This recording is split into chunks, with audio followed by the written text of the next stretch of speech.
Hello friends, good morning, welcome back to my channel. সবাই কেমন আছো? আশা করি ভালো আছো, আমিও ভালো আছি। তো অনেক দিন পর তোমাদের সামনে একটি ব্লগ নিয়ে আসলাম। আর দেখো, সকালবেলা উঠে আমি তৈরি করেছিলাম পরোটা, ডিম সিদ্ধ আর সাথে কুমড়ো আলু পটল ছোলা দিয়ে তরকারি। আর তারপর আমরা খেতে বসে পড়েছিলাম টিফিন।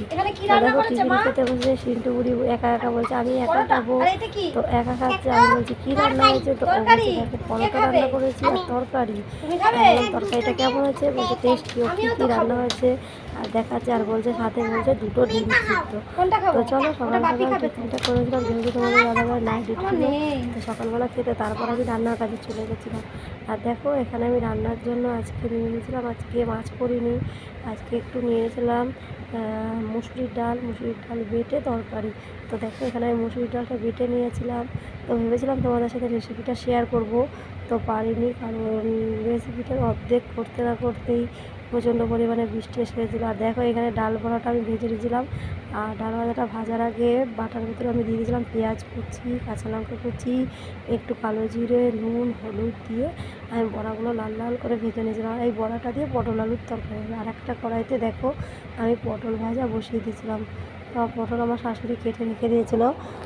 তো আমি পটল ভাজা একদিকে বসিয়ে দিয়েছিলাম আর একদিকে বড়া ভাজা বসিয়ে দিয়েছিলাম, যাতে তাড়াতাড়ি করে রান্নাটা হয়ে যায়। আর খানিকক্ষণ তোমাদেরকে রেসিপিটা ভেবেছিলাম শেয়ার করবো, কিন্তু ভীষণ বাদে এত বৃষ্টি হয়েছে, মানে ধারণার বাইরে। তো তোমাদের সাথে সেটাও শেয়ার করবো, দেখাচ্ছি। তো এখানে বড়াগুলো ভালো মতো ভাজা যায়। আর বড়াগুলো ভাজতে ভাজতে আমার ছেলে, আমার বর, আমার মেয়ে সবাই একটা পটপ খেতে শুরু করে দিল।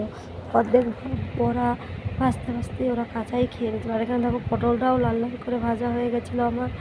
তো পটলটা আমি ভেজে তুলে নেওয়া হয় না। পটল তো আসলে পটলের তরকারিতে পটলটা খেতে কেউ চায় না, আমার ছেলেও না, আমিও না। তো তবুও এটা কচি কচি পটল ছিল বলে আমি খাই। আমার বর পটল ভালো খায়, আমি অতটা ভালো খাই না। তো পটলটা ভালো করে লাল লাল করে ভেজে তেলের উপরে জিরে ফোড়ন দিয়ে তেজপাতা আর শুকনো লঙ্কা দিলে ভালো হতো, যেহেতু আমার ঘরে ছিল না, তাই আমি শুধু জিরে ফোড়ন দিয়ে আর আলুগুলোও ভালো করে ভেজে নিয়েছিলাম তেলে। কারণ আলুগুলো না ভেজে নিলে, চন্দ্রমুখী আলু সিদ্ধ করতে না ভেজে নিলে রান্না করতে করতেই মেঘ উঠে গেছিলো।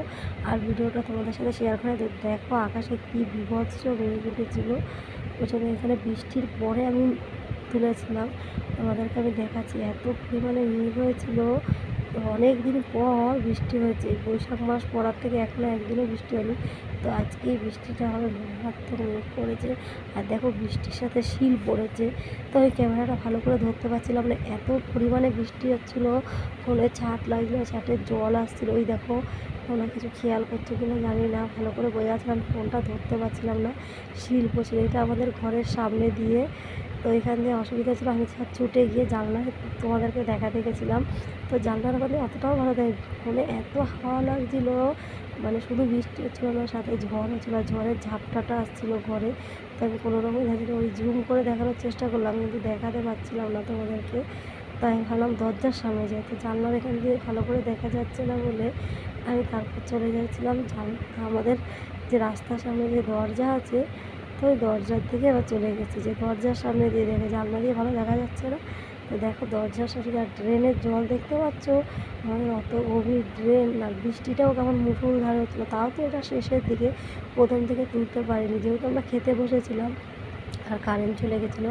সেই সময় মুষলধারে বৃষ্টি, আমি এঁটো হাতে এক হাতে ফোন নিয়ে এসেছিলাম। দেখো, বৃষ্টির শেষে আমাদের ড্রেনের অবস্থা দেখো, ড্রেনের জল কোথায় ঢুকে গেছে, চারিদিকে আমাদের বাথরুমেও ঢুকে গেছিলো জলটা। এত বড় ড্রেন, এত হাই ড্রেন, আমাদের বাড়ির সামনে ভালো গভীর ড্রেন, সেই ড্রেন বুজে গেছে। তো বুঝতেই পারছো, অনেক দিন পর বৃষ্টি হয়েছে, আর মারাত্মক বৃষ্টি হয়েছে, পুরো ঠান্ডা করেছে। আর তোমাদের কার কার ওখানে বৃষ্টি হয়েছে অবশ্যই কমেন্ট করে জানিও। আর কে কোথা থেকে ভিডিওটা দেখছো সেটাও জানিও। তো বন্ধুরা, তোমাদের সবার কাছে আমার অনুরোধ, আমার চ্যানেলটা প্লিজ সাবস্ক্রাইব করে দিও। আর ভিডিওটা ভালো লাগলে অবশ্যই লাইক কমেন্ট করে শেয়ার করে দিও। আর দেখো, সন্ধ্যেবেলা আমার বর সিঙ্গারা নিয়ে এসেছিলো, তো সিন্টুগুলি দেখো সিঙ্গারা খাচ্ছিলো সস দিয়ে। তো সসটাই খাচ্ছিলো, সিঙ্গারাটা আর খাচ্ছিল না, শুধু সসটাই চেটে চেটে খাচ্ছিলো। আর বলছিলো টেস্টি টেস্টি, দাদার জন্য রেখেছে, তো দাদার জন্য রেখে দাও, দাদা খাবে। আমি বলছি দাদাকে দেবো না, তো রেখে যাচ্ছি। তো বন্ধুরা, ভিডিওটা আর বেশি বড় করছি না, এখানেই শেষ করছি। তো সবাই ভালো থেকো, সুস্থ থেকো। আর আমার রোজ ভিডিওগুলো তোমরা দেখতে থাকো। এবার চেষ্টা করো, তোমরা যদি ভিডিও দেখো তো আমি রোজ চেষ্টা করবো এবার থেকে ভিডিও দেখার। তো আজকের মতো টাটা, বাই বাই। সবাই ভালো থেকো, সুস্থ থেকো।